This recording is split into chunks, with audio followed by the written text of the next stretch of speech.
বাগেরহাটের আকাশে বাতাসে এখন শুধু লিচুর গ্রান। গাছের ডালে ডালে ঝুলছে লাল টুকটুকে হাজরাপুরি লিচুর থোকা। আর সেই দৃশ্য যেন নতুন স্বপ্ন বুনছে হাজারো বাগানে।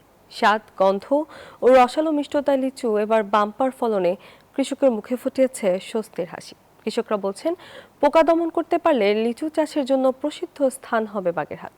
বাগেরহাট থেকে জামাল হোসেন বাপ্পার তথ্য, চিত্রের ডেস্ক রিপোর্ট। দূর থেকে দেখলে মনে হয় সবুজ পাতার ফাঁকে কেউ যেন লাল মুক্তোর মালা ঝুলিয়ে রেখেছে। বাগেরহাটের বাগানে বাগানে থোকায় থোকায় ঝুলছে লিচু।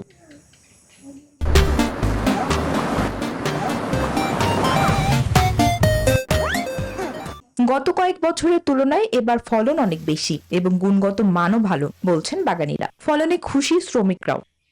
এটা মুজাফফর লিচু, রাজশাহীর, এবং খেতে খুব সুস্বাদু। এবং রাজশাহীতে যেভাবে স্বাদ, এখানে তার থেকে কোনো অংশেই কম নয়। এই অঞ্চলের মানুষজন সব আমাদের বাড়ি থেকে লিচু নিয়ে যায়। লিচুটা খাইতে খুব সুস্বাদু। আমি এটা লিচু বাগানে চাষ করবো বিধায় আমি এখানে দেখতে আসছি এবং এই লিচু চাষের কাছে আমি পরামর্শ নিতে আসছি।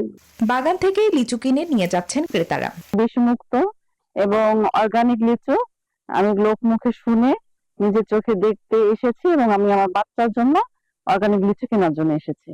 উন্নত মানের চারা সংগ্রহ ও বাছাই করে নিরাপদ লিচু উৎপাদনে কৃষকদের প্রশিক্ষণ সহ নানা কর্মসূচির কথা জানায় কৃষি বিভাগ।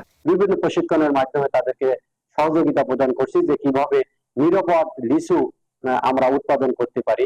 এই ব্যাপারে কৃষি সম্প্রসারণ অধিদপ্তর কাজ করছে এবং আগামীতে আমাদের এই বাগান আকারের লিচু আমাদের কৃষকরা আগ্রহ দেখাচ্ছে।